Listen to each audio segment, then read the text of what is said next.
Hey everybody, welcome to Mismatch Readers Club. I'm Eliza and Hannah is actually sitting with me today.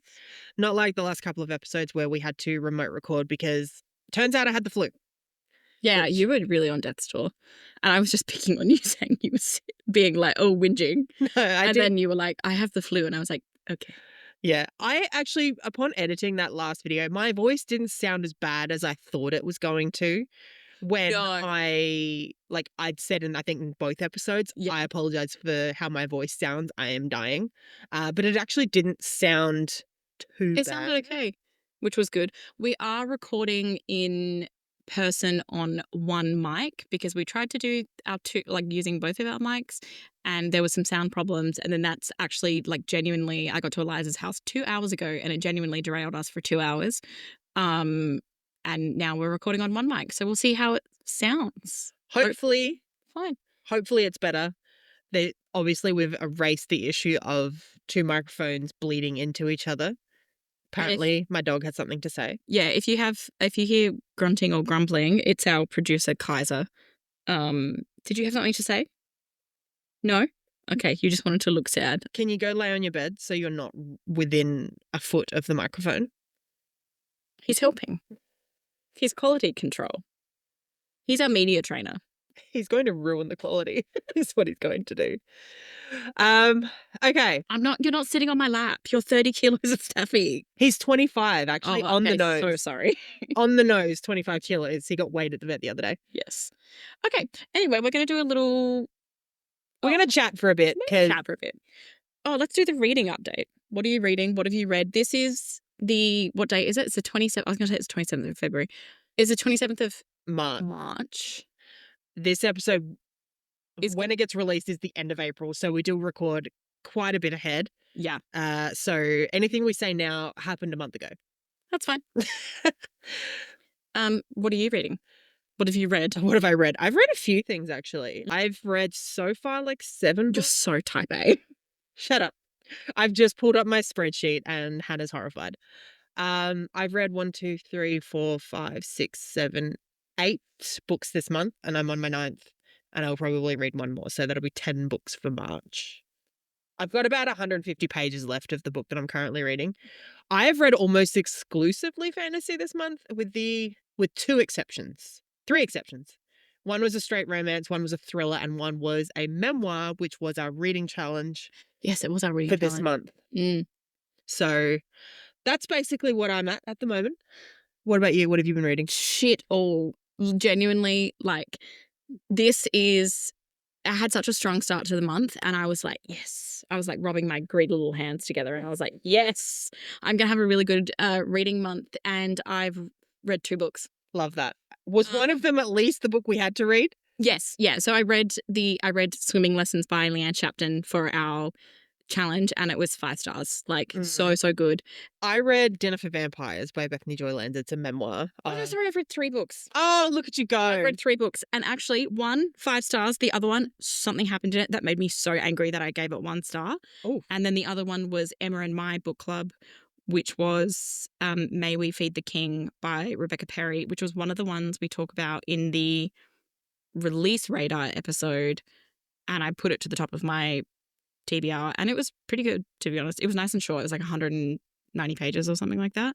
But I had so many stop-starts this month with books where I was like, oh, I'm going to start reading this. So I currently have 3 books on the go. I'm reading Body Double by Hannah Johansson. I'm also reading... What am I reading? The one that we bought when we went to Dylan's, and we both bought it. There's all the drama about it on TikTok. Is it In Immortia or something like that? Oh, In Immorta by Ava Reid. Yeah, that one. I started reading that one. I've read the first 100 pages. I have some thoughts on it. And then I started reading the second, it's like this next book in the Paladin's Grace kind of. I can't remember what that's called. Paladin's Strength. Yeah. I think it's called the Saint of Steel or the Steel Saint series or something like that. I think it's Saint of Steel is the series. Reading that, absolute joy. So good. Loving the cozy fantasy vibes. So yeah. Anyway, that was my book review. The one that I really, really hated was I read I Am You by Victoria Reddell, which I thought would be so good. It was like historical fiction, and it was about a artist from a Dutch artist who really did exist, and it was like a fictionalized version of her life. I hated it so much. Oh my God. There was like, it was so interesting because it was talking about how like she essentially like taught her housemaid how to paint. And then it ended up, because it's very, very fictionalized and there's not much known about this artist. And then it ended up being like they were in a relationship together, and it was like this, and it was like that was all good and stuff like that. But then there was like, what my interpretation of it was like, the character, the maid character whose name has completely escaped me, cannot. What was her name? I can't remember. It doesn't matter. Anyway, she like sexually assaulted the like a male main character, and it was done as like it was done as like a she was getting like revenge on him thing. It was very like I was like, I don't think that we should be painting this as like female empowerment. It was very odd, and I really like soured the whole book for me. Ew. So yeah, that was my Doesn't sound appealing. not a wonderful reading month, but I did have one DNF, but it's not. oh. Yeah, it's not for the reason that you would think, though. I pivoted books because one of my blessed children accidentally knocked over some water on the table the book was sitting on. So, like, the last 100 pages got water damage. Oh no. So I was like, well, I can't keep reading this. No. And it needs to sit and dry for like a week. Yeah. Yep. So I pivoted and I switched books. And I actually ended up reading a really, really interesting thriller. Okay. So, because that one was a thriller too. So I wanted to stay in the same Yeah. kind of vein. And it was really, really good. So technically didn't have to book, but I've still got like the bookmark in where I was up to. And I do plan on going back once it's dry now, but I want to like flatten it back out a bit because it's all Yeah. all Yuck. curved up and a bit flaky Yep. looking. But other than that, so that's where we're at least with reading. We did attend Penguin Fantasy Fest here in Adelaide. For us, it was last weekend. For you guys, it was last month. And I had a great time. Yeah. We both bought probably too many books. Well, we met and we were going to have a look, quotation marks, at Dylan's beforehand because it was at the Norwood Town Hall. And we went into Dylan's. I only bought 3 books. I technically bought 4 because I bought one for my partner, which is the other thing we need to have a little Justin reading update. Yes. So I only bought 3 books for myself, and it was. Oh no, I guess I bought 4 because at Fantasy Fest I ended up buying Bronte Marie Wesson's book, Souls of Ascension or something like that. It was called. Yes, I which forget. I'm so sorry, Bronte. I can't remember the name. I haven't started. I think it's Souls of Ascension. I haven't started reading it yet, but I don't know. I had a great time at Fantasy Fest. I thought it was so good. Like the talk was really good. It didn't. Good. I think with an event like that, you expect them to talk exclusively about fantasy or like fantasy elements or things like that. When it really wasn't that. It was definitely more just like a general author sort of panel where they talked about the publishing process and like editing stages and all of that, rather than them just sitting there and like plugging their book or other books that they've written or things like that. Yeah, that was interesting, I thought. And then also kind of all of them being at different, like, I guess, stages of writing and publishing and stuff like that was really interesting. And also like talking about like character development and names and everything like that and how they outlined them. Also like the facilitator, like the person who was running The host. she was so good. Yeah, she was great. She was really, really good. She also has a podcast, which I feel like is fair to plug on here. It was called Lit Witches? Lit Witches through Penguin, because she works for Penguin as well. Yes, I do want to listen to that. I haven't listened to it yet, but I'm mad that we didn't think of that name. Yeah, Lit Witches is so good. God damn it. That's such a great podcast name. I know. I do feel like ours is. Oh, actually, I will play it for you later. But one of my best friends, Emma, sent me a voice note earlier in the week. She's our biggest podcast fan. Yeah. Hi, Emma. She's our champion. She sent us a podcast. Like me, a little voice note essentially saying that like Mismatch Readers is like the perfect name for us. Oh, yeah. And how it works. But it was really, really funny because she also said to me, she's like, you two sound so Australian. which is funny, I guess. But like, I don't know. I don't think I have a particularly strong Australian accent, but I guess I probably wouldn't. I guess because my version of Australian, a very strong Australian accent is like very typical, like bogan Australian My accent. accent. You don't have that much of. You don't have a bogan accent. I did live in Queensland for the better part of a decade. Yeah, but I don't think you've got like a super bogan. I accent. definitely I think my accent definitely like shifted a little bit living in Queensland. Yeah. It definitely became a little more like broad and a little more like nasal and open and Say like plant. what plant? Sometimes Plant. plant. Pure. I don't I'm gonna stop That's doing. Kiwi. No, That sounded more Kiwi. yeah. Anyway. I'm gonna stop doing. Or very like accent. 60s Australian where there True. was like very Yeah, very true. like I feel like the Australian accent like back then sounds more Australian than the Australian accent now does. Yeah, the Australian accent now is pretty like standard, I guess. But I mean, it's kind of well documented that the South Australian accent definitely leans a little more on like the British scale of accents. Yeah, yeah. It's a little more hoity-toity sounding. Reading updates. The reading update that I was going to say was after some light bullying in the group chat, bullying works. Justin has started reading, who also just like for context, Justin, my partner, is a staunch like nonfiction reader. He just reads books about geography because that's what he did at uni, and it's his like he loves to read about maps and all of that kind of stuff. It's his non-autistic autistic niche. 100%. And our friends have started reading, or they read the Red Rising series, and then you read the Red Rising series, and that was your like book of the year last year, wasn't it? Or like one of your favorite series. It was definitely up there. Yeah. And Jess and Corby have been reading it, and then were like, he's got to read it. And then when we went to Dylan's, he was like, can you get me the Red Rising book? He's nearly finished. Excellent. He's like absolutely ripped through it. Loving it? Yeah, he loves it. So, I told you, it's so good. Yeah. I don't know if I'm going to read it, but like I'm glad he's enjoying it. It's like it's a sci-fi book. Yeah. But it's sci-fi written through a fantasy, like it's a fantasy lens, fantasy narrative. Yes. Like the way it's written and the way it's plotted is like epic fantasy. Yeah.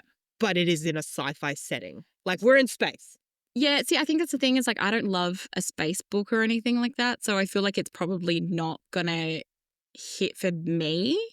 But that's fine. I'm glad that he's having a wonderful time reading it. And excellent. I can chat to him about it. Exactly. We'll get Justin on for a guest spot. He can pop in. He can talk about geography for an entire episode. He's gonna. I absolutely guarantee you that he will recommend The Life and Death of Great American Cities by Jane Jacobs, which is an absolute brick of a book that he recommends to everyone. That I've sounds never like a read it. book you would hate because you don't particularly like anything American. Genuinely. So yeah, that was Justin's reading update. I don't know how we got onto this. Anyway, Penguin Fantasy Fest, very good. Had a great time. We talked about how we should probably go to more author events and stuff like that. So let us know if there's any that you know of that we might not. Yes. We've got to look in the local, like Burnside Library does some. I know Matilda's in the Hills do a lot of ones, but Dylan's also, like Dylan's are always hosting author talks and stuff like that. So does Dimmicks in the City. They do author events during the week really randomly, like on a Wednesday night. Okay, cool. So, but yes, if there's anything you would like us to attend or that you've heard about that you think we should know about, let us know. 100%. Because yeah, Penguin Fantasy Fest was really, really fun. And yeah, there's not much else to say about that. It was just a really great time. Yeah, it was a good time. We spent too much money on books. Standard. It was great. All right, monthly reading challenge. So we've already said that we've read the books.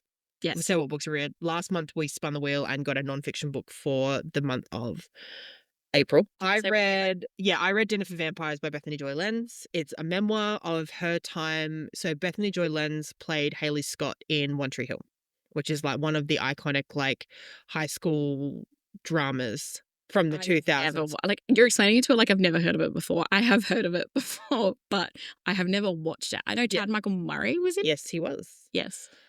And Sophia Bush. That's the one. Yeah. She's stunning. She is.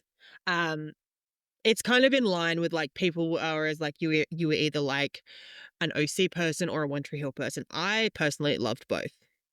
I was never that interested in One Tree Hill. I really wanted to watch the OC when I was like 12 because that's when it was airing. Yeah, it was. I was like 12 or 13, and it was like my mum was not particularly like strict on what we could watch on TV. But then like when I started, I was like, oh, I want to watch the OC. I think I watched like one episode and mum watched it with me and then I wasn't allowed to watch it. And I was like, oh, okay, cool, I guess. And I mean, pretty intense show for a 13-year-old, to yeah, be fair. yeah. So I never, and then because I like didn't watch it when it was airing, I was kind of like, well, I don't care. I'm not going to watch this. But I did have a poster of Adam Brody. I think, was it Adam Brody? Yeah, it played Seth. Yeah, I had a poster of him in my room for like 5 years. Yeah, we love Adam Brody. Yeah. Yeah. So she was in One Tree Hill for all 9 seasons of the show. So she kind of recount. Yeah, it was 9 seasons. It ran from 2003 to 2012, I think. I might be wrong there. Crazy. But so yeah, she played Haley James Scott for Haley James, and then she marries and becomes Haley James Scott for all 9 seasons. And the memoir talks about, it gives like her early days getting into acting because she was a child actor. She started acting really, really young. And it talks about how she sort of got into acting and then into One Tree Hill. But it also talks about, it's pretty like religion heavy. She was born and raised Christian, but like her parents, like her dad, she's like, my dad was a hippie. Yeah. But like they were sort of, they had small churches they went to down in the South because she was raised in Florida and then Texas. Mhm. So it was very much just like small churches. And then when she was an adult and she moved to New York because she wanted to be on Broadway, she wanted to do stage theater and stuff Okay, like cool. that. Yeah. When she moved to New York, she was living there for a while, did some things, and then moved out to LA because I think she was getting jobs out there because it's better for actors, obviously. Yeah. And then joins this like in-home sort of just like Bible group. With, Okay. I mean, Bells. initially, no, it is Yeah. literally just like, because they were all artists. There were a few actors, there was a few musicians. Yeah. They were all just like, we don't really have a church, but we want to have a group where we can sit and talk about our beliefs and our faith and stuff like that. You know, fair enough. So like I can understand that. So then new people come into this group and then it starts like shifting. And Alarm then bells. yeah, Bill siren. big alarm bells. It ends up fully forming into a cult out in the sticks in Idaho. They have like land out there, and she is basically then she gets onto One Tree Hill, and so she has to fly out to North Carolina because that's where it's filmed. And so she's filming out there for like 9 months of the year, comes back, does all that. It's Wait, going so back she's and in the cult while she's filming. she is in the cult while she's in the show. I know. Then she's essentially not forced, but is somewhat pressured into marrying the new leader son, who is arguably just a piece of shit. Yeah. So then there's a whole bunch of other stuff that happen, but ultimately they end up embezzling $2 million from her. Holy shit. Yeah. Which she finds out after she goes to divorce this guy. They've had a child. It's bad. And she goes, I'm done. I'm out. Yeah, good for her. So then she sees a financial advisor or she goes to, not her financial advisor, she goes to a bank to be like, I need to move money. I need to get a divorce. And there is $2 million less in her bank account than there should be. So the whole book really talks about the sort of parallels between, and like the cult controlled everything. Like they were injecting themselves into like how she was being portrayed in the show and being like, I don't think you should do this. I don't think you should do that. And it was really interesting because you could really see her like having to like rationalize to herself. I understand like this is they only want what's best for me. Like you really got a really good insight into how she got sucked in, and you know, because it did all start out with good intentions, as they always do. Yeah. And then it just like devolved. And it was a really like I gave it 5 stars. Nice. It not necessarily because it's like the best written thing, it's the most like incredible story or anything like that, but because it is such a real story. Yeah. And you really felt like you were in it with her. Like I'm screaming internally at the book going, leave him, get out. But you can also be like, but I can see why she's staying, why she keeps going back to this group. Like it was very, very well done. And the book reads really well. Like it feels like you're kind of reading a journal. Okay. Like it's not grammatically perfect. Yeah. Like there's a lot of like colloquial language and stuff in there. And you know, I think sometimes that's good with a she was like writing something and like she's saying shit, but it's like shit. But I really, really enjoyed it. So okay, you know, and I mean, she still is Christian, but she is also like she's very Christian, but not culty. Yeah. Yeah. She's like, I have my beliefs. I attend a small church with my daughter, and that is it. Nice. That's good for Hello, friend. her, I guess. Swimming Studies by Leanne Chapton, which I had bought earlier in the year because I just picked it up because it was like a nice looking cover. But she's a Canadian. She was a swimmer, like a pro swimmer, Mhm. and she went to the Olympic trials twice when she was like quite young. I think like maybe early 20s ish. Yeah. And it was talking about like her swimming, how she started like joining the swim team and everything like that. And then like it is not told in like a linear fashion. Like it tends to like jump all over the place. Talked about her like leaving like competitive swimming, how she kind of structured her life around swimming, her thoughts on like water and stuff like that. Like she's now an artist, Yeah. and I think she is the art editor for some kind of like New York magazine. But it was just so good, and it was told in very like it's quite a long book. I think it was about like 400ish pages, but it's told in more like not set chapters. Like it's very like vignette almost. Yeah. And it was just like, it was perfectly what I wanted to read. It was like, you know, that weekend where there was like the crazy weather and it was like, oh, you know, flood watch, blah, blah, Yeah. blah type of thing. I read that weekend, like Excellent. literally just like sat. I read it in not quite a day, like 2 sessions. Same with me for Dinner for Vampires. I had picked it up when I got home from work. Yeah. Started reading it and I finished it that evening. Love, burned through it. Yeah. I Yeah. just chilled. I was like candle on, rain pouring. Is my street going to flood? I don't know. We'll see. We'll see what happens. If so, you know, thematically, everything worked quite well. Yeah. Um, so yeah, it was good. Also, I guess it was good for me because like I love swimming. I love being in water. I like love the ocean. So it was just like a really, really nice read. Also, she's a great writer. Like it was just Yeah. such a good book. And it's got some of her paintings in it. And it's also got like she collects like vintage swimsuits. Oh, cool. So there's like photos of her collection throughout there, and then like where she wore them and stuff like that, and where she was swimming and everything with it. So it was just like a really good, really well done, kind of like interesting format for a memoir to be done. Yeah. And then I went down a like rabbit hole and somehow ended up on, what is the word, like high diving YouTube of like, oh, is it high diving or something like that? It's like anyway, there was a Red Bull athlete, I can't remember what her name is, and she just like jumps off insanely high things, like 27 meters she's jumping off of these things. And I'm like, are you fucking insane? Probably. But like crazy. That's where I ended up anyway. So it was I don't know what happened. I was like starting to look up. I just ended up there. Who knows what the algorithm was feeding me. But great book. Wouldn't jump off anything 27 meters high. No. I don't like heights that much. I've done some cliff jumping. Ugh. Oh, actually, I can't say that I haven't done cliff jumping, but I do love to jump off of a jetty. Yeah. And also, like, say, like, I love swimming. I love being in water. I find it very calming. Everything. I'm not a strong swimmer. But yeah, I actually no. Last time I jumped off of a jetty, I got do you know what a squid jag is? Yeah. Like the special hook for catching. Yeah, I jumped off of the jetty at Aldinga. Yeah. Aldinga or Wollonga. Jumped off of it, climbed up the steps out, and I was like, oh, what the fuck? And then I was like, that really hurts. And then I had gotten a squid jag hooked into, like, as I jumped, hooked into, like, my ass, essentially. So, like, my ass cheek. And it was, because they're barbed. Yeah.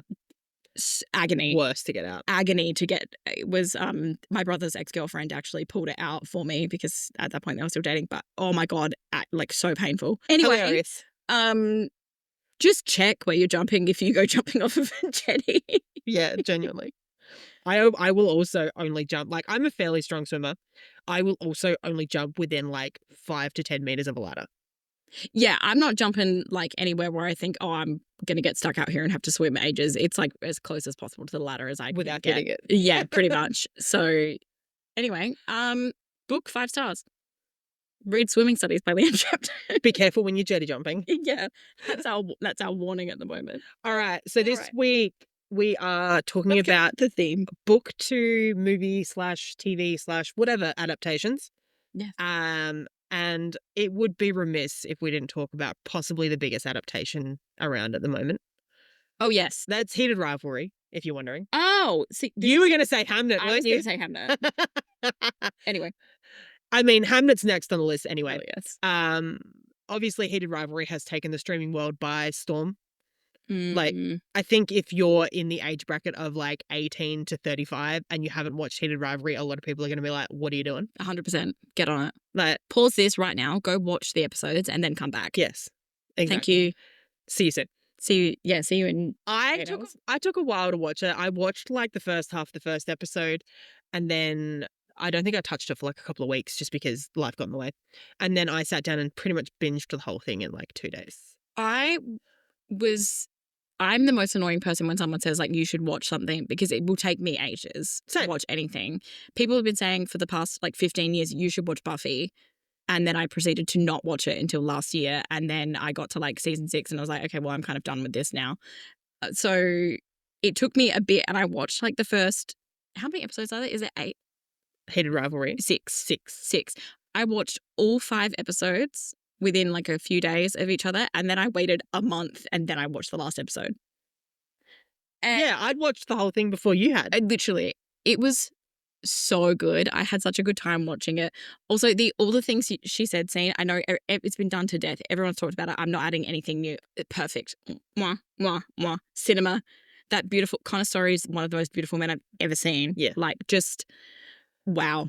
Breathtaking, honestly. And genuine chemistry. Like, there is genuine chemistry between the two main actors, Hudson and Connor. 100%. And I mean, you can see that outside of the show in any of the 4,000 interviews that they've done. Yeah. They genuinely like each other. They genuinely love working together.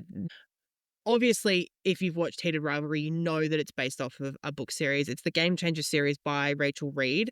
Season 1 of Heated Rivalry, the TV show, covered books 1 and 2 because book 1 is called Game Changers, which is Scott and Kip's story, which is only covered lightly in the show, but I think they did like a kind of enough justice on it. I don't know. Yeah, I really liked that episode. I haven't read the books. As far as I know, season 2 is going to follow the Long Game, which is the next book for Connor, for Shane and Ilya. Mhm. And then they will likely cover another book within the series. I don't know which one it is. There's a bit of speculation because I think someone's been cast as a character from one of the other books, but I don't remember which one it is. Yeah. So if they're going to follow the same format, it'll be the Long Game.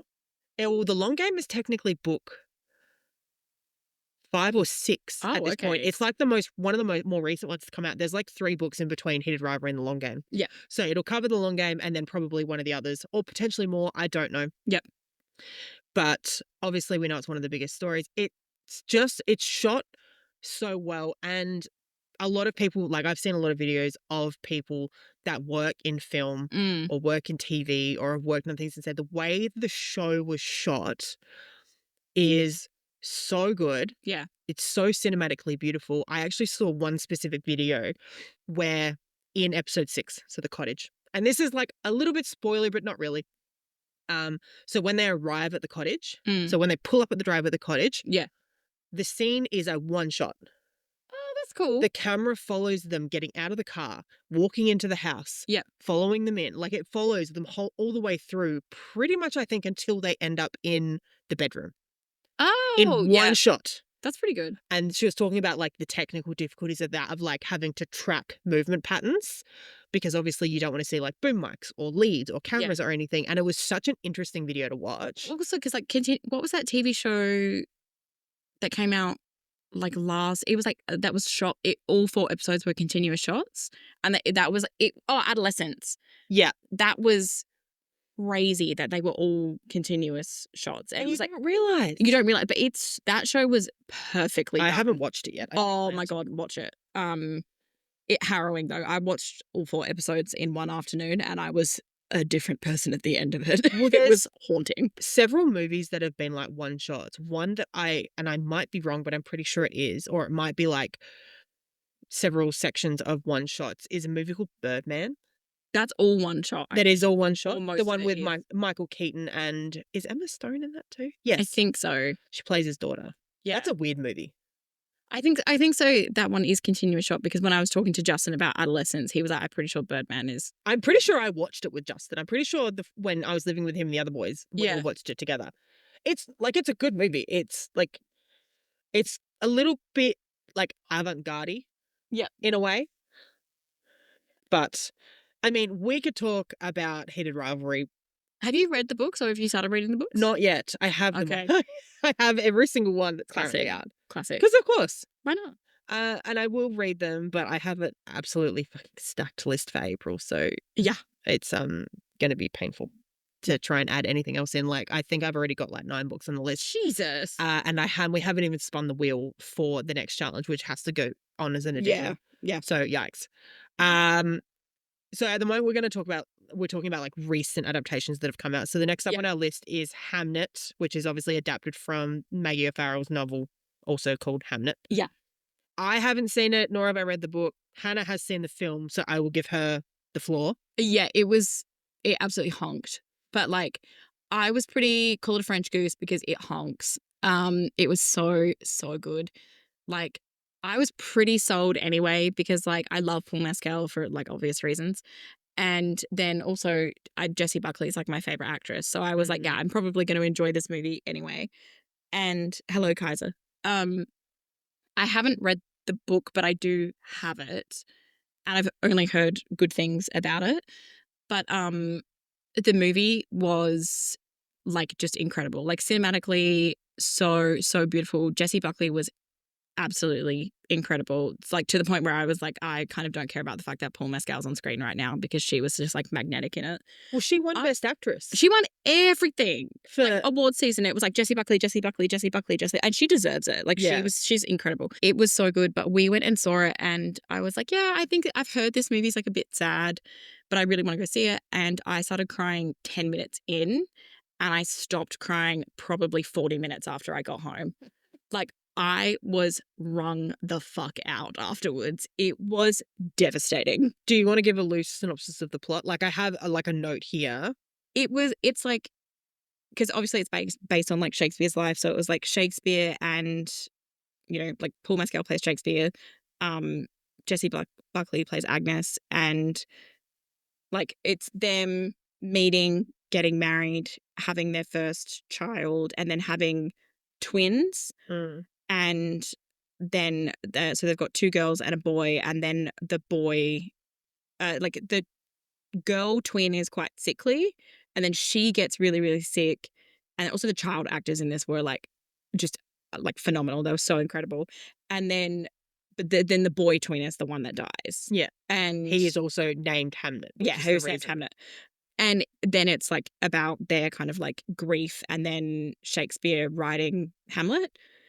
It was just like, it was so good. Like soundtrack, amazing. Just like everything was really, really good. But one of the most devastating movies I've seen, which honestly almost kind of put me off of reading the book because I was like, yeah, that was so sad. I don't want to do it again. So yeah, but anyway, amazing. Everyone go see it. Like everyone go watch everything that Jessie Buckley's ever been in, because I think I've liked her in everything that I've seen her in. Like she was in The Lost Daughter and she was amazing in that. So yeah, it was really good. That was, I don't think I'm adding anything to the conversation about like Hannah. No. Like it's swept the award season. It's so good. Yeah, between that and Sinners, I think it was Sinners. Oh my God, I love Sinners. It was, have you seen it? No. I'm so behind on movies. Okay. Michael B. Jordan is in it twice. And it is just so good, which is, I saw it with Catherine Emma and Emma's brother, and it was like so, so good to see in cinema. And then I made Justin watch it, and Justin was like, I liked it up until the point where vampires came into it, because he just like doesn't care for vampires, which is, Wrong. an interesting take. He's entitled to his opinion. And yeah, I thought it was so good. Like I just love that movie. Like soundtrack is amazing, score is amazing. Anyway, yeah, that was a good one. All right, we'll probably rapid fire these last few a little bit because they're like mostly fairly recent. So obviously June parts 1 and 2, which came out in 2020 and 2024, obviously based off of Frank Herbert's novel June. And then is there more? I don't know. Are there more Dune books, or is it just the one that they've split into 3 movies? I don't know. Think that there's more books set in that universe, but I don't know if they're all part of that series. I have seen both movies. Yep. They honk. They're brilliant. Visually, so good. Like just, especially I think the second one more so. Yeah. Like it's just, there's some really, really incredible scenes in that. I'm less keen for the third now that the trailer's come out. Like, I just don't find it. The trailer was like super compelling. But Robert Pattinson is in it, and he's playing the like villain. Ooh, And I love to watch Pats be a little freak. Like, who doesn't? I love watching that man be a little freak because I do think he is a little freak. He was also recently in another movie with Zendaya. I think it's called The Drama. It's I about to come out. really, really want to go see that. We should go see that because I don't think Justin's super keen on seeing it. So sounds good. perfect. We'll go do that. So yeah, I really liked them. Justin did listen to the books after, like he listened to the audiobook. Yeah.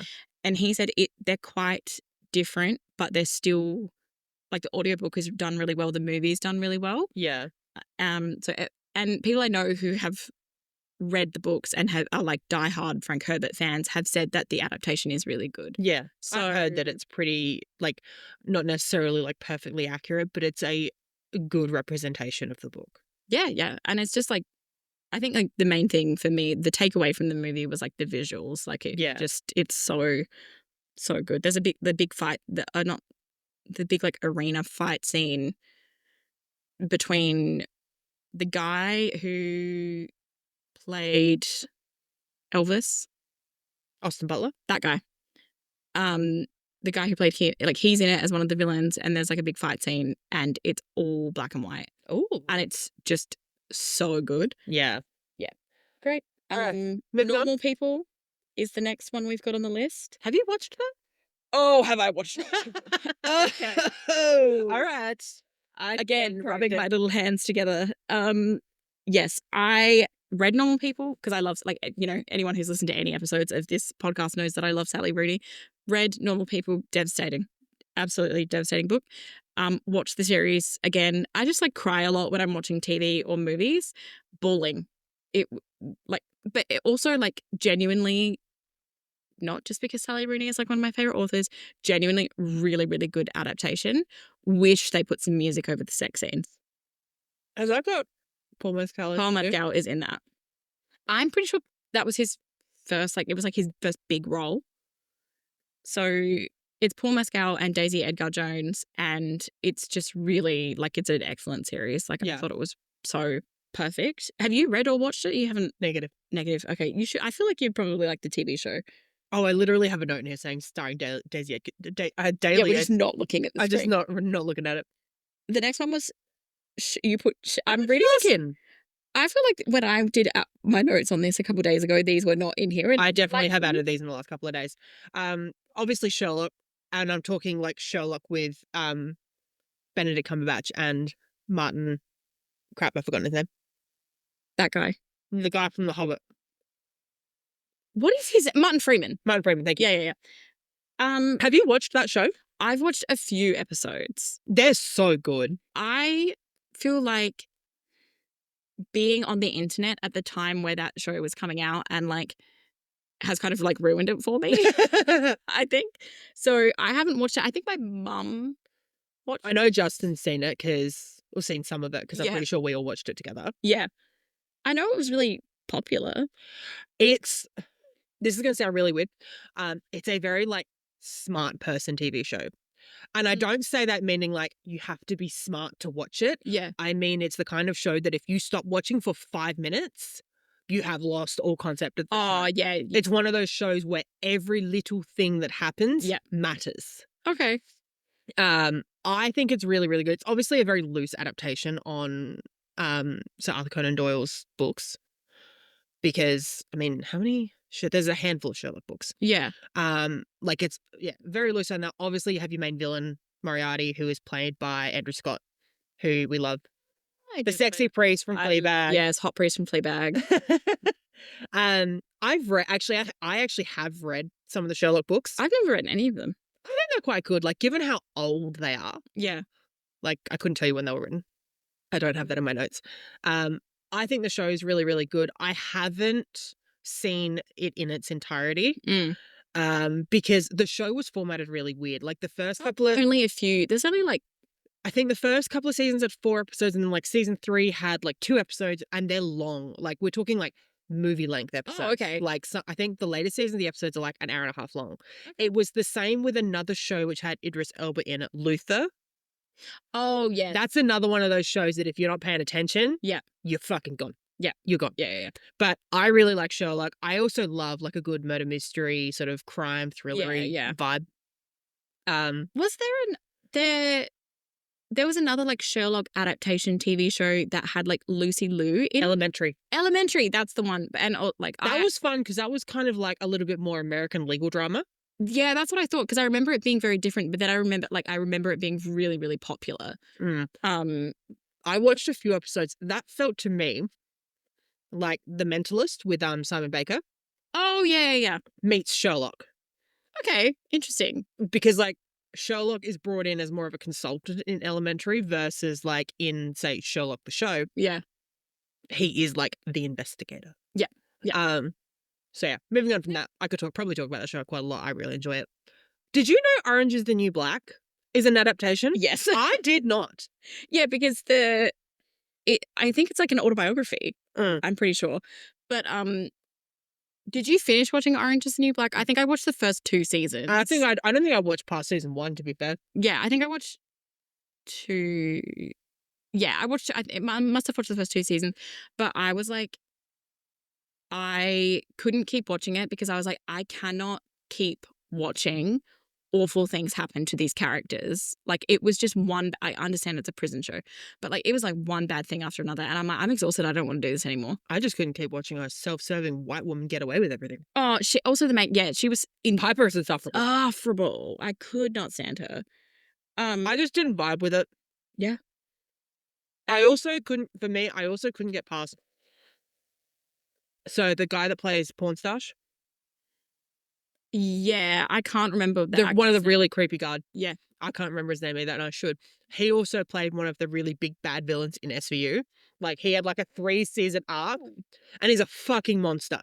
Okay, interesting. So I'm just like, I can't differentiate the characters. Yeah. Even though like Pornstache in Orange is the New Black is kind of a garbage character too. Yeah, I was gonna say, isn't he like a shithead? Ironically, the actor in real life is apparently one of the nicest people out there. Classic. Compensating. Classic. And then you have The Magicians. I had this down because it came up in a list when I was doing some research.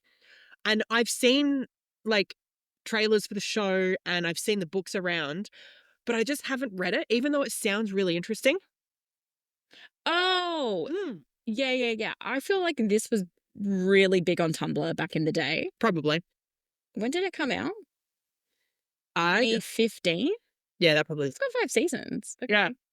Yeah, Yes. It ran for a while. Yeah. No, I have heard. I didn't actually realize that this was an adaptation, but I've seen a lot about that TV show. It's apparently very, very good. Okay. Interesting. On the same kind of note, and this isn't in the list, A Discovery of Witches. Okay, I had a big Discovery of Witches moment probably like 2 years ago. With the TV show or with the books? Both. So Okay. I was like, I'm going to watch the TV show. I started watching the TV show. I really liked, this is the problem, is as I start watching TV shows that have like multiple seasons because I'm like, I want to watch something that's got lots of episodes. And then halfway through I get bored and stop doing it. So I stopped watching the TV show and I read the first book. But like it was good. It was a very entertaining show. Yeah. But I just like lose the thread of TV shows really quickly. So yeah, I didn't. Also, one that you haven't put on here, I just noticed on the list is you didn't put Game of Thrones on here. No, because that's in a different list. Oh. I have a list of like iconic adaptations and it's in that. Mindhunter is on here as well. I feel like I knew it was a book, but I've never read the book, but I did love the show. The show was great. I'm so disappointed that they didn't do they haven't done a 3rd season. Yeah. That is. Yeah, it was, I mean, I think it's a nonfiction book, like talking about this sort of introduction of the, it started the BSU essentially. Yeah, that's what I thought. It's like a memoir almost. But yeah, I really liked that. I thought it was a really well done show. Mm-hmm. But would love if they did it. The next one, Handmaid's Tale. I have read the book and I've also watched some of the show. And I like that you've put here Eliza's notes say, hilarious line from lithub.com. The Handmaid's Tale is on this list for the first season only. After that, it becomes misery porn. I fucking agree. Yeah. Like, it, I'm so sick of hearing about The Handmaid's Tale. Sorry, like, I've read it. I think the book is great. I really liked it when I read it. Admittedly, I read it probably 10 years ago, I Yeah. think. Um, and the show is quite good. Like, the first series I really, really liked. Yeah. But it's just misery. I guess it's kind of like Orange is the New Black. Like, it's just misery porn. Yeah. Like, I don't want to keep watching this happen and unfold. So yeah, it's not. I actually also I can't remember if it's a faithful adaptation or not. To be honest, I think they've gone completely Off the rails. off the rails. But it's like, it's they've made what 5 seasons of the show or something like that. It's Yeah, quite a slim book. Like, it's Yeah. not a long book at all. Do you want to move on to your list? Obviously, I put in that first one, Say Nothing for You. Yes. Wait, now I'm trying to refresh myself on Say Nothing. Oh, yeah. It's the Patrick Radden Keefe book, and I guess, like, it's a true, yeah, it is kind of a true crime novel. It goes into, like, the history of the IRA and some of the, like, big, well-known, like, heavy hitters in it. I thought it was really, really well done. Yeah. Like, I listened to the audiobook, and the audiobook was not read by him. It was read by an Irish person, which was cool. Great accent. And yeah, the TV show was great. Anthony Boyle's in it, who's one of the hottest men I've ever seen in my entire life, even with the mustache. And yeah, it was just a really, really well done adaptation. It's full on sometimes, though, like, especially for the two young women who, like, especially, like, they're like jail scenes when they're in the British jails and they're going on to hunger strike and stuff like that, and they're getting force fed. It's really, like, it is a lot to watch. Yeah. But yeah, a brilliantly done adaptation. I thought, like, it was so, so good. The other one on my list is The Virgin Suicides, which was a novel by Jeffrey Eugenides, but the movie was done by Sofia Coppola, and it was, I think it was the first time that Sofia Coppola and Kirsten Dunst had worked together, Yeah. and I haven't read the book in a really long time, or actually watched the movie, but it was, like, one of my favorite movies. So, like, I think it's a really, really well done adaptation. I guess I'm going to say spoilers, but also, like, the book's been out for like 30 years, so 33 years. The movie has almost been out for 30 years at this point. Yeah, the big difference is in the, actually, now I'm like, am I remembering this correctly? In the book, the youngest sister kills herself first, like, right at the beginning. It's like the inciting incident of the book. Yeah. And then at the end of the book, all of the sisters kill themselves, but one lives. So, and then it ends, like, later, I think it's like a couple months later, she does eventually kill herself. So, like, all of the daughters, there's 5 of them, they all die. Whereas in the movie, they all die, like, right at the end, essentially. There's not, like, one of them. I don't remember anything about that. I haven't read the book. I have seen the movie. Yeah. I barely remember a single thing about it. Like, It is, it's a very, like, quiet movie, I guess would be the way to describe it. Like, considering, like, the subject matter, it's not like a dramatic movie at all. no. There's this kind of, like, tone of, what's going to happen Yeah. the whole way through it. Yeah, I really like it. I think it's one of the best adaptations I've seen. I really liked it. And then the other one that I've put on my list is Little Women, which, the book was released in 2 volumes in 1868 and 1869. The best adaptation, and I'm getting on my soapbox here. My soapbox is out, and that's why I've got a podcast, so I can get on my little soapbox. The best adaptation is the 1994 one. It was done by Gillian Anderson, and it is a perfect film. It is cast perfectly. It is so, like, I read Little Women. Admittedly, I read Little Women when I was, like, 14, I think. But it is a perfect movie. It's probably in my top 10 favorite movies of all time. Wow. Like, it's done so, so well. Susan Sarandon's in it. Like, Kirsten Dunst is in it. Claire Danes is in it. Winona Ryder's in it. Christian Bale plays Laurie, which is, like, perfect casting. It's just so good. It is also a movie that will make me cry almost immediately. Like, if I'm like, oh, I'm feeling a bit like emotionally pent up, I will put on one particular scene and then the waterworks will start immediately. And it's not the scene, it's to do with Beth. Again, I was going to say like spoilers, but like also the movie came out in 1994. It's not the scene when Beth dies, although that is very upsetting. It is the scene when the neighbor gives Beth his daughter's piano. Oh, Oh my, it's like chills, waterworks immediately. It's so good.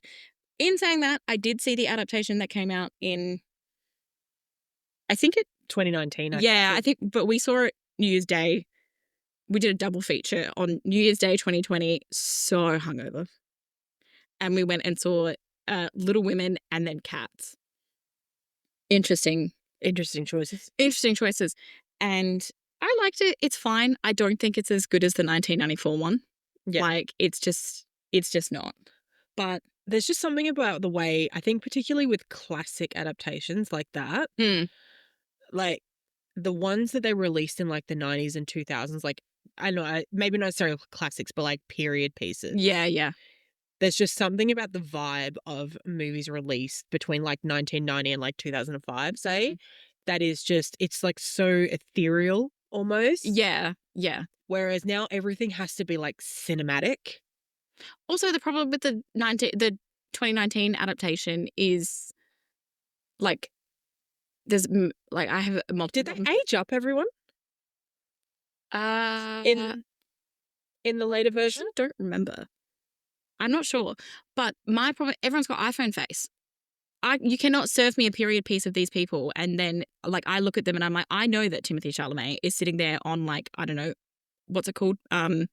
TikTok, Not TikTok.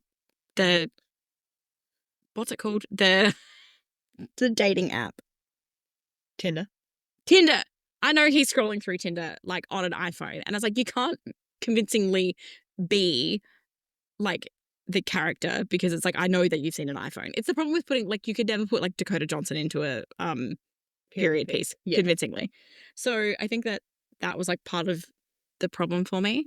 So I was like, I didn't love it. It was fine. Also, like, sorry to everyone, Emma Watson can't act. And she's very beautiful, but she could not act. And like Meg is such an important character in the 1994 adaptation. And she's kind of like a bit of a like nothing character in. Better actor as a child, I think. Yeah, I think so. And then not to shit on Emma Watson. Like, no, I think we both fine. like it. We both love Emma Watson. She's just not our favorite kind of actor. No. And then you've got iconic adaptations. Well, I also put in My Brilliant Friend. Did you know that's adapted? I knew it was adapted. I haven't watched it. Yeah. I know it's very good. Also, the other Elena Ferrante adaptation that has been done is The Lying Lives of Adults. And that's been adapted. I haven't watched it yet. I'm pretty sure it's all in Italian. So I would have to like watch it with subtitles, which makes sense. She's an Italian author. Yeah. But also, you know, I can't get on this too much about Elena Ferrante. But my favorite thing about Elena Ferrante is that no one knows who she is. Yeah. And like people spend so much time dedicated to try and figure out who she is, and they haven't worked it out yet. And it's like people have written PhDs on this, on trying to figure it out who it is. And she is just chilling. Okay. With some of the creepy fangirl, fanboy. It's just also like people trying to say that it's like a male author using a female pen name, and essentially be like some of the reasoning is like a female author could never have written a book this well, which feels very like Mary Shelley coded almost when people like because I think she originally published under a man's name. Yeah, I think you're right. And it's just like, no, Elena Ferrante is like winning, truly. Like she's publishing great books, bestsellers, like so iconic, and you know, getting that good TV money now, and no one knows who she is. Love that. Leave her alone. Yeah. I hope she's chilling somewhere in the Italian countryside, having a beautiful life. That's what I want for her. Also, speaking of Mary Shelley, like Frankenstein is another adaptation. Yeah, I think that's it might be on a list of ones that I've got. Yeah, I did, because I've got ones that have like real recent, like late 2025, and then upcoming ones. Yeah. Did you watch the Frankenstein one? The one with Jacob Elordi and Oscar Isaac? No. It's really good. I was expecting almost nothing when I watched it, but I really, really enjoyed it. I thought it was really good. And like, I really liked Mia Goth in it. It was also like Guillermo del Toro did it. So it was like visually a beautiful movie. He's the right director, I think, for Frankenstein. Yeah, he was really, really good. I'm looking at your list of iconic adaptations here. Obviously, I wouldn't have put Game of Thrones number one. I say iconic in the term like loosely as a like Well known. everyone knows about it more Yeah. so. Game of Thrones, definitely. Also, like, I guess that's the ending we're going to get for Game of Thrones because George R. R. Martin is never fucking finishing those books. Yeah. What did we say recently? Brandon Sanderson's booked and busy because he's going to finish writing Game of Thrones. He'll end up finishing Game of Thrones because Martin will die. Yeah. Lord of the Rings, obviously. Perfect movies. Yes. I haven't finished reading the books, but Perfect no notes. perfect movies. The Hobbit, controversially, bad. My problem with the Hobbit movies, right? Yeah. Is how the fuck did they get 12 hours of a movie out of a book that is 200 pages long? Hollywood greed. Yeah, well, that's it. Probably. Like, they're well shot and they're well acted and like they are engaging, but I'm like, where did you get this information from? Yeah, it's just I like I've watched all of them. I don't think that they're anywhere near as Oh, they've got good. nothing They've got on the nothing. original. But like nothing has anything on Lord of the Rings. Like Lord of the Rings is I resisted. I know if my brothers are listening to this that they're yelling at me because I resisted until I moved out of home watching Lord of the Rings because my brothers are like, it's the best movie series in the world, blah, blah, blah, blah, blah. You should watch it. And I was like, no, I'm not watching it at all. And then Justin, for Christmas one year, was like, we should watch Lord of the Rings. And now our tradition every year for Christmas is we watch them leading up and then on Christmas Day we watch Return of the King.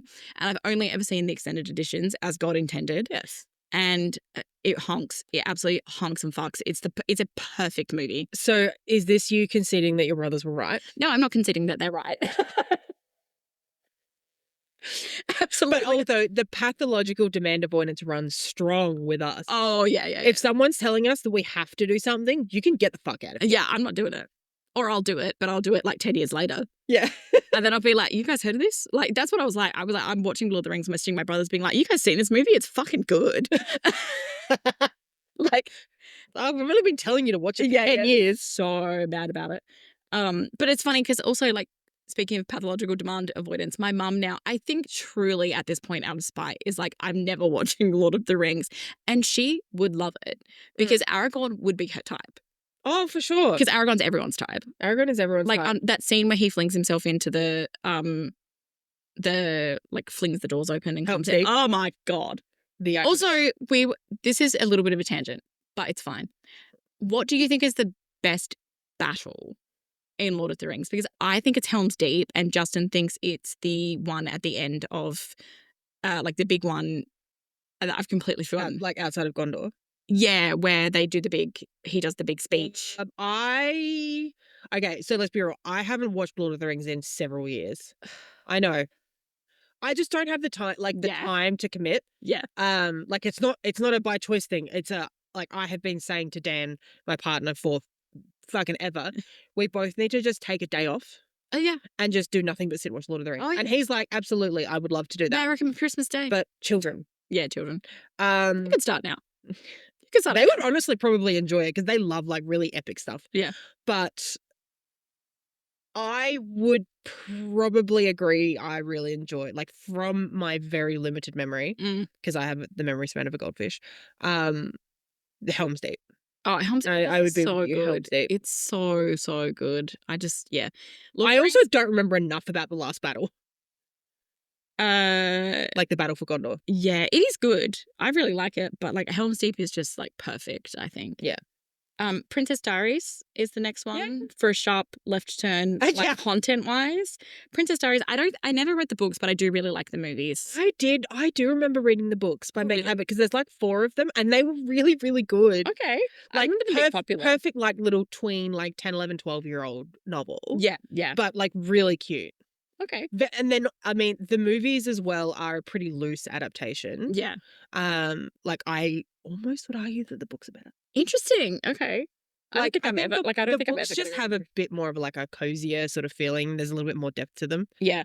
I've never seen The Color Purple, but I've never seen it either. It was put on a list. I know it's got Whoopi Goldberg in it. Yeah, I know it's amazing. Like it's one of those movies that I've only ever heard good things about. Yeah. Same with and I know that you've told me to watch this movie like 20 times. Oppenheimer, never seen it. The Would like to. the biography is called American Prometheus. Yeah. I would like to see it. I just haven't watched it yet. Shawshank Redemption, I haven't read the book. I have seen the movie. Seen the movie. The Yeah. movie's really good. Wicked, I'm opting out. Like I'm out of Care about I don't care. I don't care. I'm really happy for Ariana Grande and Cynthia Erivo and whatever they've got going on. Good for them. But like I am not interested. I haven't seen anything about the play, and I'm not particularly interested in seeing the movies. I love that this is where our hot take comes in. Is we're both like, no, I don't care. I don't care about Wicked. I'm not interested. I also find the relationship between Ariana and Cynthia while they were like filming and all the promo stuff was weirdly incestuous. Oh, really? It just felt like this weird codependent because now everything's done. They don't speak to each other much. Interesting. See, I thought it was very like I was just waiting for them to admit that they were in love with each other a little bit. But I mean, also, and this might be me like really reading between the lines, like since all of that, like Wicked for Good, all the press stuff, since all that's over, Ariana Grande has put on like a healthy amount of weight. Thank God. She was so thin. They both got like that. Yeah, they're both so skinny. Both got to this like weird thin top, like tiny, skinny waif. And I was like, I don't understand what's happening here to cause this. Yeah. And since they've parted ways, Ariana Grande looks like she did back in like 2015 where she was like healthy. She has a little bit of curve to her. Yeah, yeah.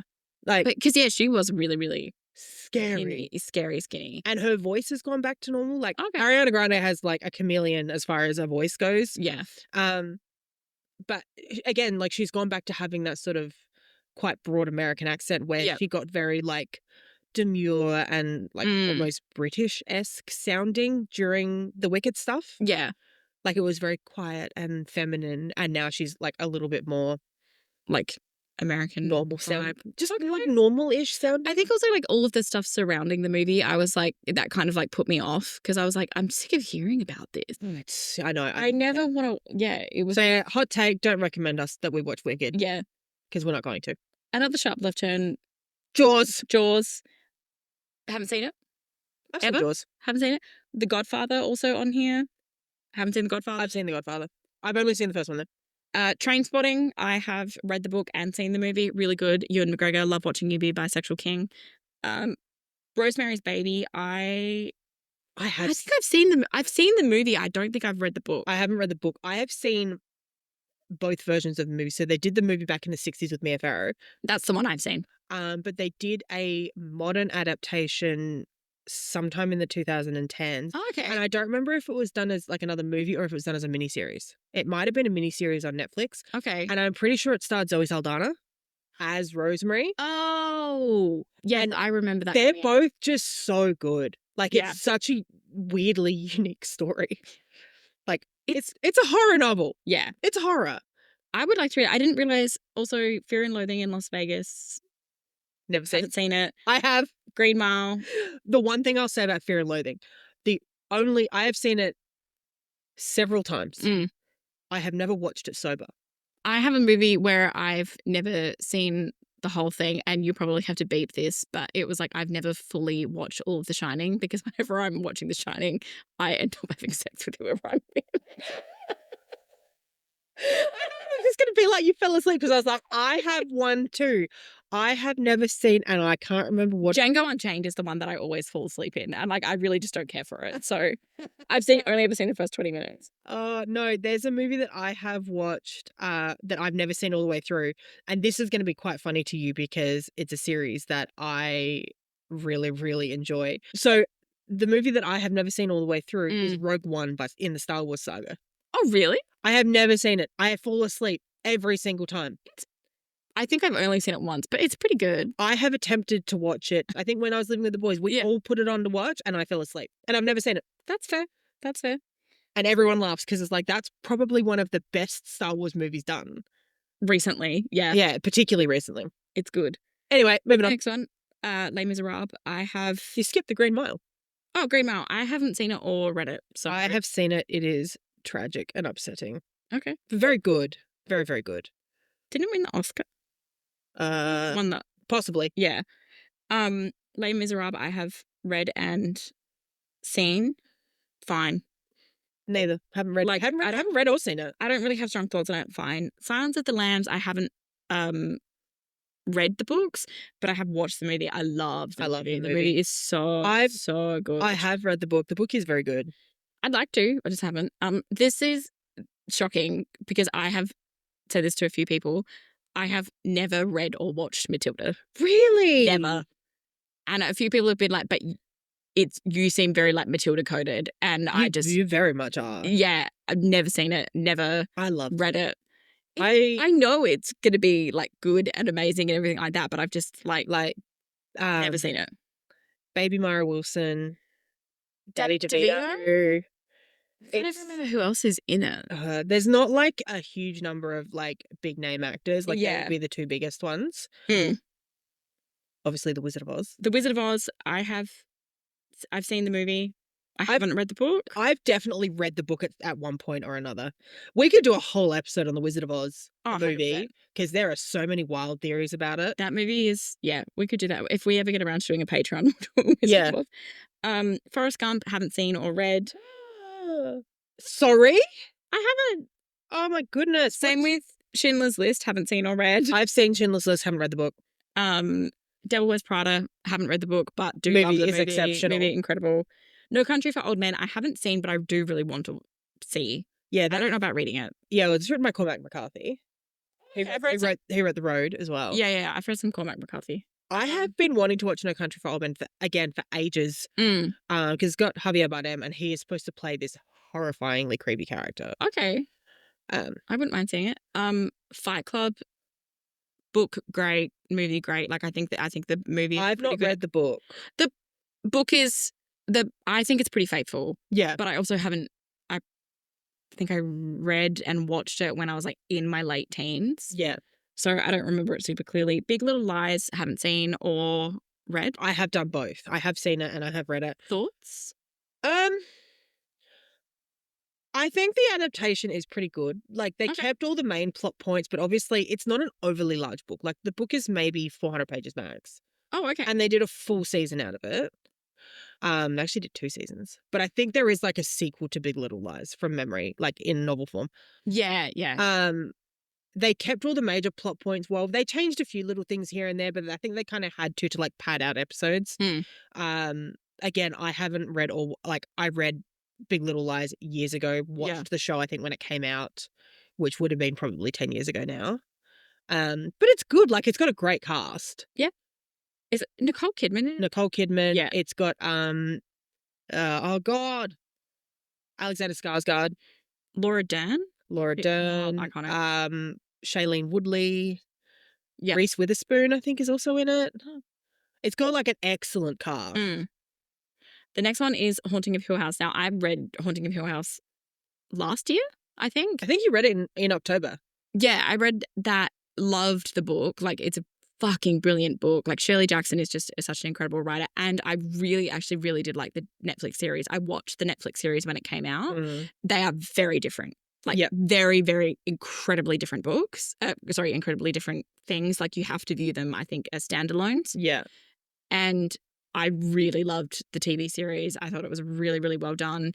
And I really, really loved the book. But in my mind, they don't even like moderately even really kind of match up. The TV show is loosely inspired by I would say the book. Yeah. It's a very loose inspiration. I think it's almost using the name to tell a completely different story. Yeah. I think Flanagan has said that we're not I do think he's come out in interviews and said this isn't supposed to be like a word for word direct adaptation.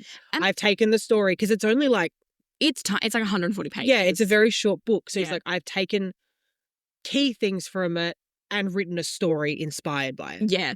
It was one of those books though, because like I read it in one sitting because it's such a short book. Yeah, it's like 2 hours like, if that. it's like one of those books where like you get so into it that you kind of like stop hearing everything going on around you. Like I was so sunk deep into that book that when I finished it, I physically felt like I had a hangover because I was just like, whoa, I was just completely somewhere else for like 2 hours. It is so, I really want to read more Shirley Jackson stuff because I think she's just like an incredible. I have it on my Kindle. I think I was planning on reading in October, but then, well, you know, it happened last October for me, so I didn't do much of anything. Yeah, fair.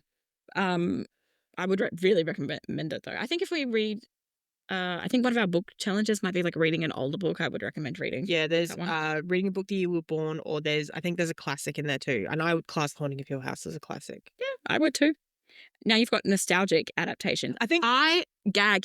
I didn't realize that Holes was an adaptation. Yeah. How did I not know this?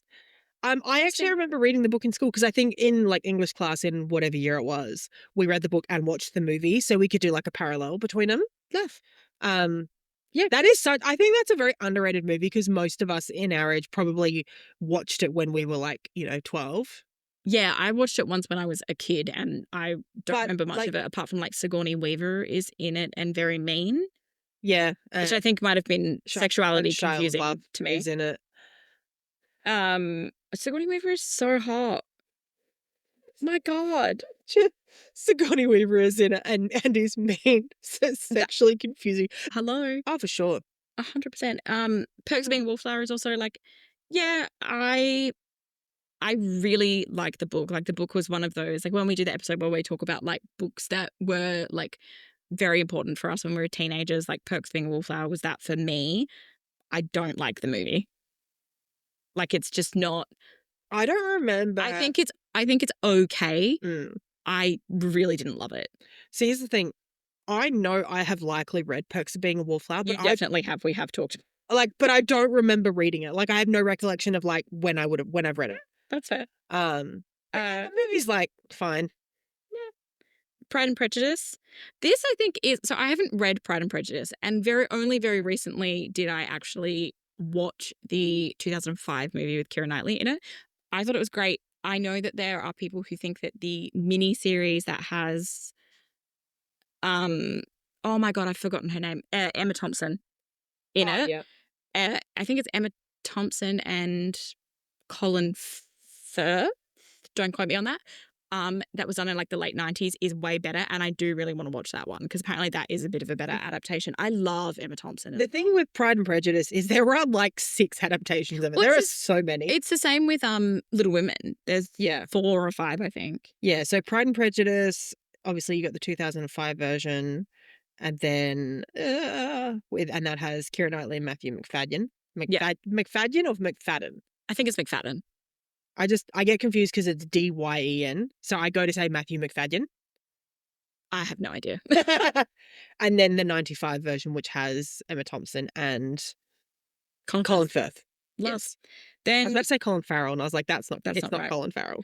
Chronicles of Narnia. Yeah, fine. On that note, and I am going to probably talk about it after, there is another Chronicles of Narnia adaptation coming. What? They're doing oh yeah, because isn't Charlie XCX going to be the White Queen or something like that? I'm so excited for her to give those kids. The Magician's Nephew is getting an adaptation later this year. Interesting. I know. Okay. Wild. A series of unfortunate events. I haven't seen the movies. I haven't read the book. I watched some of the TV series and I didn't think that the TV series was like fantastic. I had a real big series of unfortunate events phase as a kid. Like, I think a lot of us read at least probably the first 4 or 5 books. Yeah. Like, because there were many of them. There's like 20 something books, I'm pretty sure. I watched the movie, like, the movie's fine. Like, I think Jim Carrey did a really good job of playing whatever his fucking name is, Count Olaf. Yep. Emily Browning is great. Yeah. Don't remember who the other 2 actors are for the children. I mean, Sonny's a fucking baby anyway. The problem is like the movie crammed in books 1, 2, and 3. Oh, okay. Yeah. I did watch some of the TV show. I don't think I've watched much, but I think the episodes cover a book individually, and they're about an hour long. So they do. They're able to be like a little more condensed, give a little more depth to the book, like from the book. Yeah. But I think the problem is with that is that those books came out so long ago. Kids these days probably aren't reading it much. Yeah, I don't know. I'm not sure. Like, I'm really like missed the series of unfortunate events boats. So like, I know they were really popular when I was a kid, but I'm not sure now. So I was obsessed, but that just goes to show how morbid of a child I yeah, was. that makes a lot of sense. That does make a lot of sense. Next one is Yeah, the Virgin Virgin Suicides. Suicides. We've covered that. Princess Bride, perfect movie. Excellent. No, no. Perfect movie. I've got no notes. I haven't read the book. Perfect movie. No, but I Um, would like to read the book. of Mice and Men, didn't realize that that was a They adapted adaptation. that into a movie, yeah. Interesting. As in you didn't know it was a book or you didn't No, I knew it they was. I knew it was a book. I've got an English degree, but I was gonna say I knew it was a book. I didn't know that it was a movie. they made a movie with Gary Sinise, the guy from CSI New York. What? Yeah, I'm not kidding. I am not kidding. I will look it up. That's crazy. Yeah, I don't think he's acted in anything. I think he exists only to act in CSI New York. Like, I don't think he I'm exists looking up outside of Gary the TV Sinise show. instead of Mice and Men. Good lord, of Mice and Men movie. It came out in like 1992. That's the year I was born. John Malkovich and Gary Sinise. Oh. There you go. Wow, the young Gary Sinise. Handsome man. Um, Gary Sinise can get it. Interesting. Like young Gary Sinise, maybe. Young Gary Sinise. Okay. Interesting. The Hunger Games, read and watched. I like the books more than I like the movies. So do I, but I do think the movies did a good job. Like I won't I say think they did do a good job. the movies are a great adaptation. There's just a little bit more depth and nuance in the books, I think. The Mortal Instruments, the books are better than the movie. I think this is one of those ones because it's been adapted a couple of times. The books are good. The movie, we covered this previously when we briefly talked about it in like one of the first episodes. Movie, perfect casting. Absolutely really perfect fucking bad casting. film. Like really so bad. TV show, terrible. Like genuinely bad. I think the TV show is better adapted, but worse casting, worse acting. Yeah. It's just also like the person they have cast as Clary is one of the worst actresses. Like it should just is such I bad don't even acting. remember I who can't she remember what is. her name is, but it was I'm so sorry, bad. yeah. It was shocking. And then you've got The Maze Runner and Divergent. I haven't read or seen either of them. I have read and seen both of them. And this is controversial, I rate The Maze Runner higher than Divergent purely because and this is a spoiler, but I don't give a shit because the books came out 15 years ago and the movies the last movie came out probably 10 years ago. Yeah. They changed the ending of the trilogy Oh, in the interesting. movies. So at the ending of the books, our main character dies. Our female main character dies. Interesting. In the movies, she doesn't. And I'm like, you can't change that. I'm sorry. No, that's like that feels like it's such a big plot point, obviously, because she dies. Like, you can't. No, that's stupid. Like the whole point of it was her like overcoming this whole thing, Mm. and then she dies at the end, and like the love interest, who's I can't remember what his fucking name is, then has to deal with that. Like you get, I think, a chapter at the end of the last book where he is sort of dealing with the loss of that. Yeah. Also with those, because they're all kind of the like apocalyptic type of dystopian. Dystopian. Yeah, that's what I was looking for. Dystopian type of books. Like that seems like pretty plausible and also like kind of authentic to that particular style. So like it's such a big bold change. And like, yeah, like the ending of the books is a gut punch because you sit there and you go, wait, after all that she died? Like that, and it sucks. It fucking hurt. Yeah.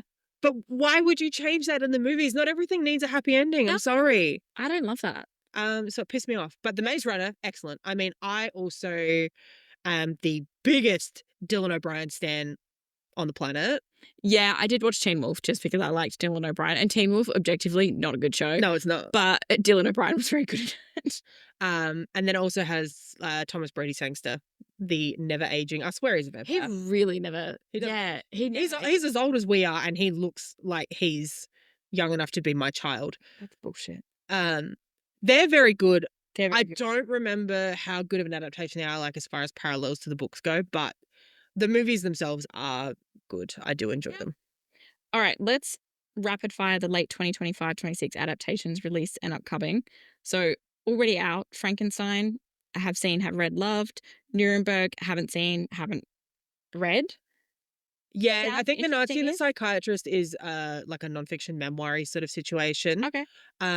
It looks really interesting. The movie has Oh, bloody hell. Australian actor Oh, it's Russell Crowe, isn't it? Russell Crowe, thank you. Yeah. And someone else that's really, really good. Rami Malek, I think it is. Oh, okay. Um, it looks really interesting, Yeah. and I wouldn't mind watching it. Okay. Even though it's very like it's World War II-esque, which Yeah. isn't my favorite. Hamnet, spoken about already. The Housemaid? Based on a Frida McFadden novel, it came out with Amanda Seyfried and Sydney Sweeney. Oh, Came out yes, yes, earlier yes. this year. Yep, yep, yep. I haven't read or seen either of them. Mm. I would be intrigued to. Yeah. I don't love Sydney Sweeney, I don't love Sydney Sweeney. but I do like Amanda Seyfried. Yeah, I like her too. People We Meet on Vacation. Is that the M. Hen book? It is the M Hen book, and I don't remember who's in that. I'm interested to know who's in that. Obviously, then we have had Wuthering Heights come out with Jacob Elordi and Margot Robbie. I haven't read the book, and Neither have I. It is on my shelf. I haven't read the book, but it was one of the books that we had to study for uni. Yeah. So like, I haven't read it, but obviously went to all of the tutes and everything about it. And I think also, like, I don't like Emerald Fennell. Like, I don't think that Saltburn was like the big, incredible, amazing movie that everyone made it out to be. I think it was like shocking, and controversy carried the movie. So I don't actually think that like I didn't watch Saltburn. it's, like Jacob Elordi's in it. He's beautiful, 6'5", wears angel wings for like a scene, very iconic. And then that guy, what's his name? Barry Keogh? Barry Keoghan. But yeah, that guy fucks his grave. Anyway, that's the movie, pretty much. I'm not super keen for, like, I don't really have any desire to see the movie. I don't know any of the people they've cast in People We Meet on Vacation. I've heard of Tom Blythe. I didn't even realize that was getting made into a thing. Yeah, it's A actually thing? it's out movie? now too. Okay. I think it came out last month maybe.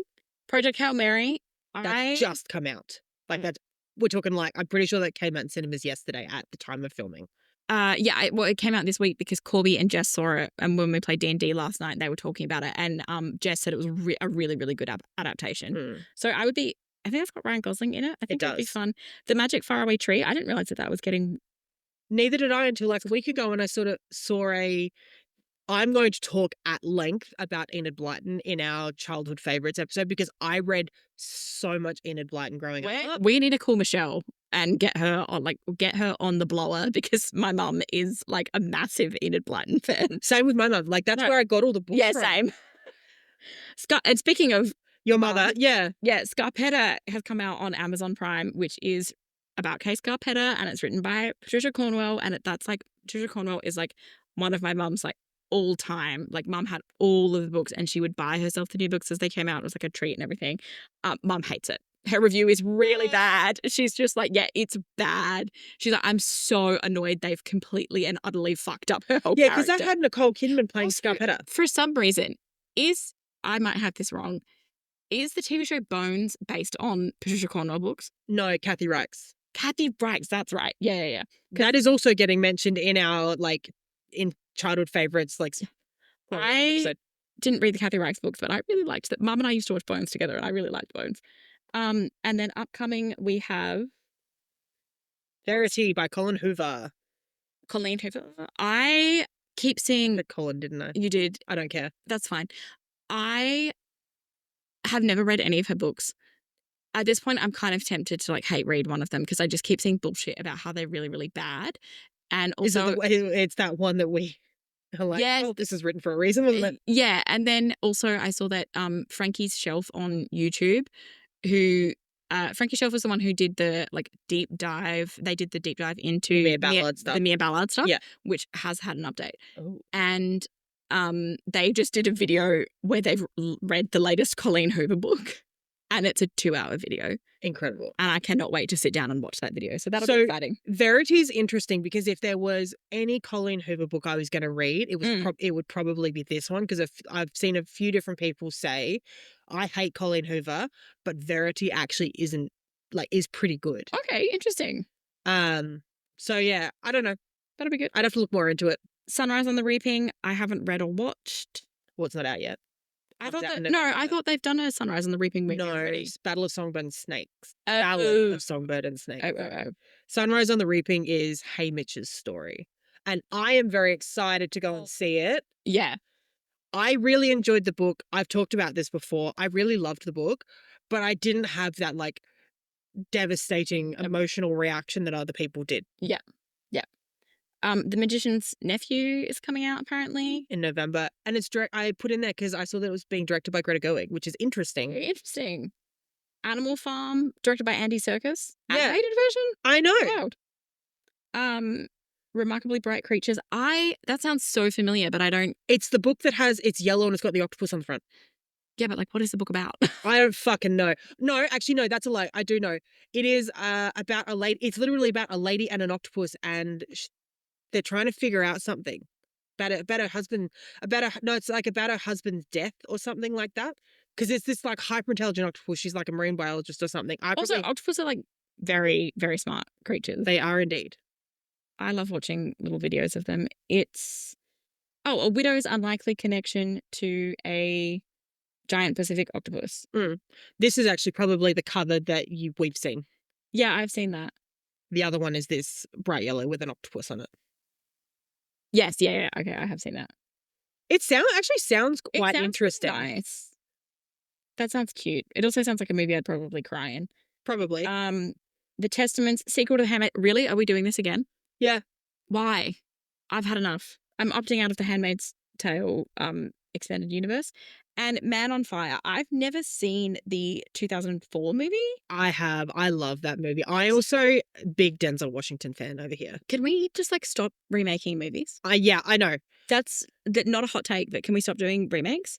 Because there's all right. So Yahya Abdul-Mateen II stars as John Creasy, who's that's the main character. Yeah, okay. Played by Denzel Washington. Okay. I'm intrigued. Yeah, I really enjoyed the Denzel Washington film. Haven't read. Justin did as well. Actually, I haven't read the book. I also just really, really enjoy again, there's something about any kind of movie made between 1990 and 2005. Cinema was you're like, great movies. Yeah. Yeah.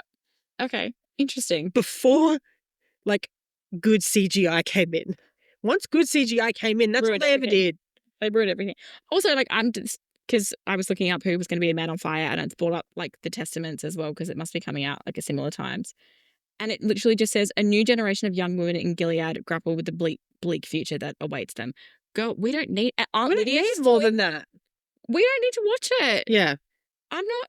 No, I've had enough. Okay. Well, I think we covered our entire list. I was going to talk about the Oscar Best Picture winners. 69 Best Picture winners from the Oscars were based on books. Since its inception. Yeah. 2026 Best Picture went to One Battle After Another, adapted from 1999 novel Vineland by Thomas Pynchon. I've read some Thomas Pynchon books in uni. One Battle After Another was a pretty bloody good movie. It was, Justin and I went and saw it. It was pretty fucking good. It sounds really interesting. It was, the score in it does not let up, and it is so tense the entire way through. Yeah. I thought it was really good. I haven't read the book, but it was a really good movie. All right, but back to Oscar Best Picture. Yes. I'm not going to go through this entire list because you found a slideshow and sent it to me, which is great. Yeah, you've put that note in there, and I was like, when did I do that? Yeah, a while back. It's from Lit Society. Oh, yeah. Probably means nothing to you. So the Oscars, I think the first year of the Oscars was in 1930. Mm-hmm. But then obviously, so it's referring to movies released in 1929. So in the 1930s, from 1930 to 1939, 8 out of the 10 winners were based on books. Okay. I'm not going to go into anything because I'll try and pull some notable ones out here. The only one that I would say is notable is All Quiet on the Western Front. Oh, yeah. Which won in 1931. Yep. There's a few others here that are kind of familiar sounding, but I'm not going to go into everything. In the 1940s, again, 8 out of the 10 winners were based on books. Okay. Gone with the Wind is probably the most notable one. Yeah. And then the 1949 version of Hamlet, which brings a different point. Does a screenplay or stage play adaptation into film, would you say that counts? Yeah. Yeah, I would. Adaptation. And particularly something like Shakespeare. Yeah. I think because all we know as Shakespeare is screenplays. Yeah. Anyway. Or plays. Yeah. Mm. 1950s, 6 out of the 10 winners were based on books. Notable ones are Around the World in 80 Days, All About Eve, and All the King's Men. I don't think I've seen any of them or read any of them. I'm pretty sure I've seen Around the World in 80 Days. Yeah. It's novel by Jules Verne. Oh, yeah, yeah. In the 1960s, big year, 9 out of the 10 winners. Whoa. Nine out of the 10 winners for the Oscars in the 60s were based on books. Or Wait, winners or nominated? winners. Oh. This is Best Picture winners. Oh. Um, and this is like a bit of a mix of things that are stage play, like screenplay Yeah. and stuff that's actual books. So Ben-Hur in Yep. 1960, West Side Story in 1962, Lawrence of Arabia, My Fair Lady, The Sound of Music, and Oliver. Wow. Okay. They're like ones that most people would likely know. Yeah. Yeah. In the 70s, 6 out of 10 were based on books. The French Connection. Yep. The Godfather 1 and 2, and One Flew Over the Cuckoo's Nest. Mhm. Cuckoo's Nest are the notable ones. In the 80s, 6 out of the 10 were based on books. Kramer versus Kramer in 1980. Ordinary People, which is based on a book by Judith Guest. No. It sounds heard of it. familiar to me. I know Kramer versus Kramer. I haven't seen it, but like I've heard a lot Yeah. about the movie. Terms of Endearment Okay. and Amadeus. Okay. In the 1990s, again, 6 out of 10 were based on books. What were they? Driving Miss Daisy in 1990. Yep. Dances with Wolves in 1991. Okay. Silence of the Lambs in Classic. 1992. Schindler's List in 94. Yep. Forrest Gump in 95. And then The English Patient in 97. Oh, I have read that book. I haven't seen the movie. Mm. In the 2000s, we're still at 6 out of 10 were Interesting. based on books. A Beautiful Mind, which Okay. is based on the biography written by Sylvia Nassar. Yep.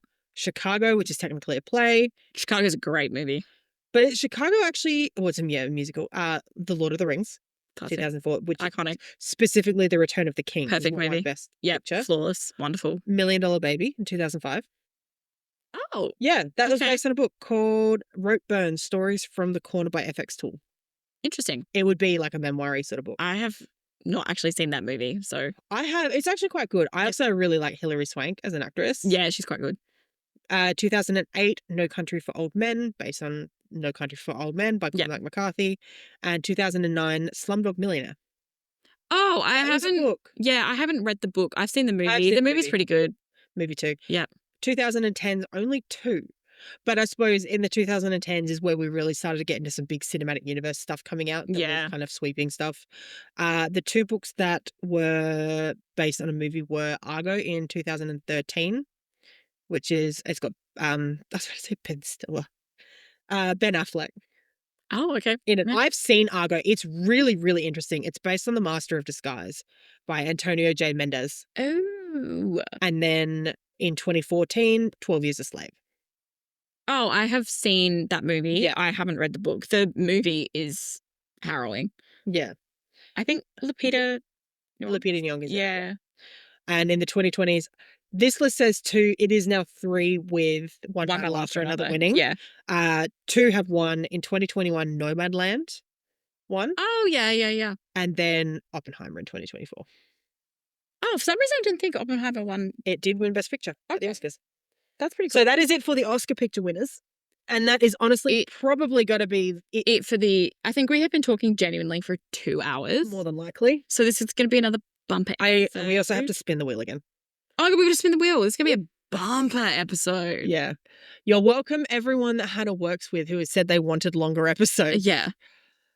So let's get our wheel up.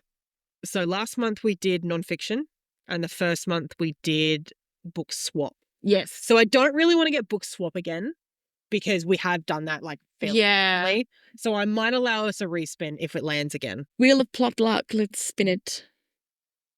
What are we getting? What are we getting? Genre switch. We've done genre We did genre switch. Spin it again. Yeah. I'm not removing it though because I don't want to have to.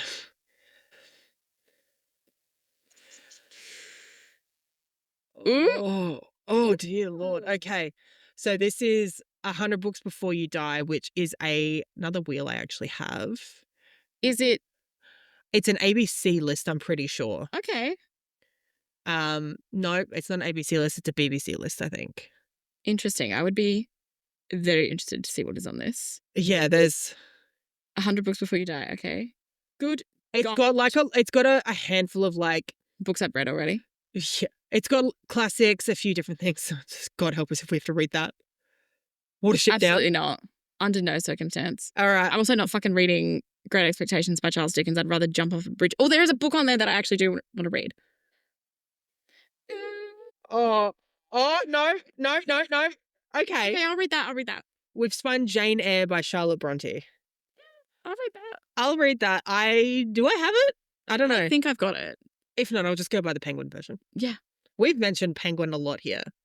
Also, I can't read Penguin books now, like the orange ones, because I bought them when I was at uni and having to buy books so often that I've now it's like when I read them now, I feel like I'm entering into study mode and my brain turns off and I'm like, I can't read them. So when I bought The Secret History, I had to buy a different version because I bought the Penguin version. I think Jane Eyre as well is fairly short as well in the realm of classics. I could be completely fucking wrong though.